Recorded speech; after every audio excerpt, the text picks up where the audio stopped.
Hello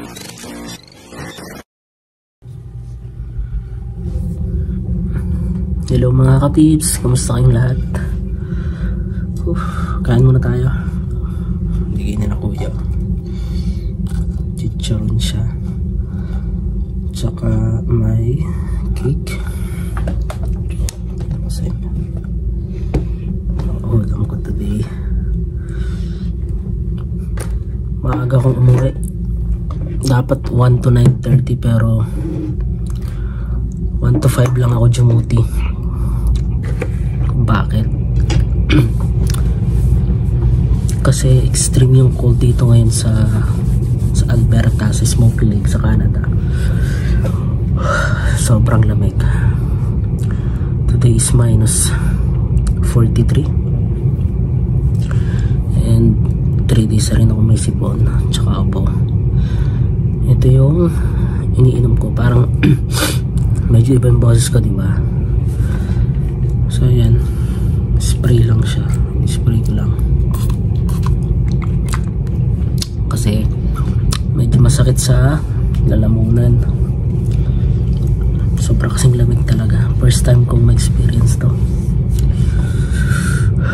Tomorrow dapat may tugtog ako sa worship pero hindi ako makakatin kasi nga medyo masama yung pakiramdam ko, tapos pinalitan pa yung duty ko. So dapat ang duty ko is 1 to 9:30, magiging 8 AM to 4 PM. So tatlo lang kami naka-duty bukas. Kanina kasi sira yung pump sa gasoline station namin kaya hindi makapag-pump ng maayos yung machine, kaya walang masyadong customer. So uwi kami ng maaga. Yun ang nangyari. Tapos ngayon may alert message sa amin na baka magkaroon ng brownout kasi sa sobrang lamig ang taas ng demand ng electricity.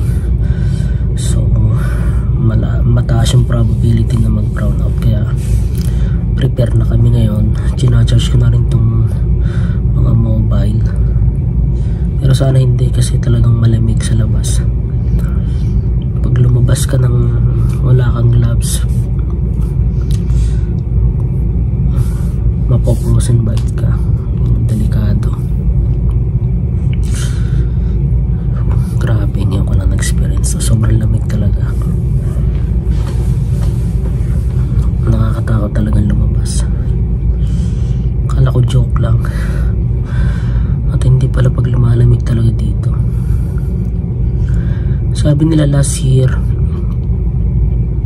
madaming snow pero hindi ganito kalamig. Compare ngayon talagang konti lang yung snow pero hindi lamig ako. Sinisipan ako, diba? Medyo iba yung boses ko. Sana lang hindi magtuloy-tuloy kasi syempre per oras yung namin dito pagkita namin.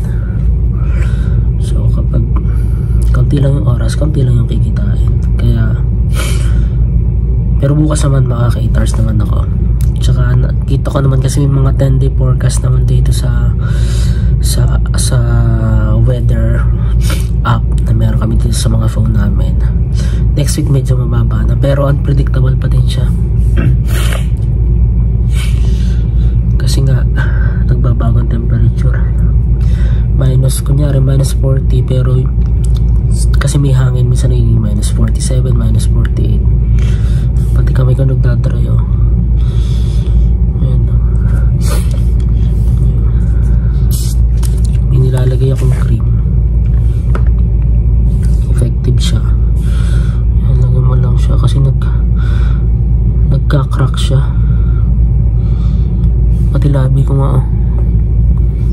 Yung makikita nyo pa, nagdadry na siya, oh. Ito yung disadvantage kapag nandito ka sa malamig na lugar. Hindi lang malamig, sobrang lamig. Kahit nasa kwarto na ako, may heater, malamig pa din. Yung nasa likod ko, yan, heater yan.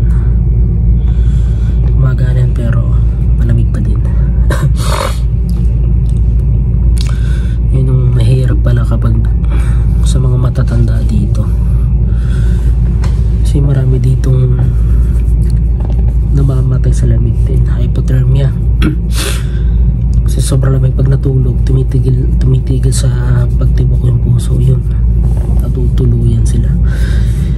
Sabi ko, inisip pa yung mga yung mga homeless, ang hirap ng mga inalog pag ganito ang sitwasyon.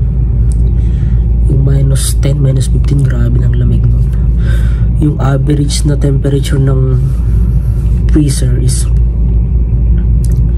-18 to -24, pero yung sa amin dito ngayon -43, so almost times 2. Grabe talaga yung lamig.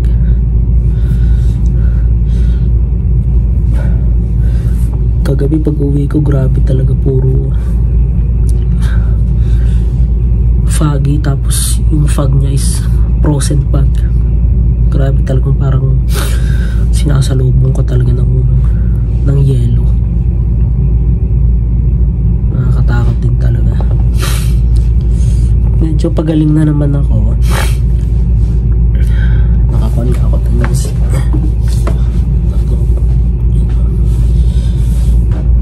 tatlong patong na yan, nasa loob na ng bahay, pero ramdam mo pa rin. Hindi pala dito. Kaya yung iba, lalo yung mga PR, mga citizen na umuwi sila 6 months sa Pinas, o kaya yung iba namang mga citizen, mga Canadian mismo na napunta sa mga mainit na lugar, tapos after 6 months balik na ulit dito. Medyo late pa nga ngayon kasi December, wala pa masyadong, hindi pa ganito kalala yung winter. And nito lang, itong week lang na to, matitindi talaga yung temperature. Pero next week, let's see kung magbabago siya.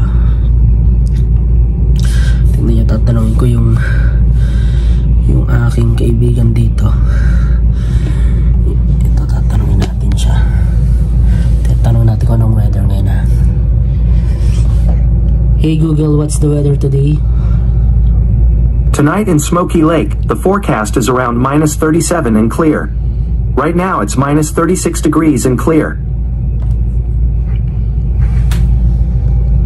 Yun ang sabi niya. -37 yung sabi niya. Pero sa phone ko nasa -41, 43. Talagang necessary na magkaroon ka dito ng sasakyan. Buti na lang si Kuya, sinasabay nila ako pagpapasok tapos pabalik, kasabay din nila ako. Tsaka buti malapit lang din yung work ko dito, kasi kung hindi, napakahirap. 3 patong na yung suot ko, 4 pa yata ang patong na suot ko kanina eh, tapos naka winter boots pa, naka gloves ka pa. Pero ramdam mo pa rin sa trabaho, ramdam ko rin yung lamig eh. Yung mga pumapasok ng mga customer, nakalaki pa rin kami kanina ng benta, pero kanina mag-isa nga lang din ako nag-close ng store. Hindi na pumasok yung kasama ko, hindi na pinapasok. Tapos bukas papasok ako ng maaga, so maaga akong gigising. Yun lang, yun yung update ko sa inyo dito. Siguro talagang hindi ideal sa lahat na pumunta dito. Sa mga matatanda, mahirap nga siguro. Yung nakikita kong disadvantages, lalo kung may mga sakit na, may mga rayuma, tapos may mga sakit-sakit na sa buto. Oo, kasing lamig talaga, parang kinakagat ka eh.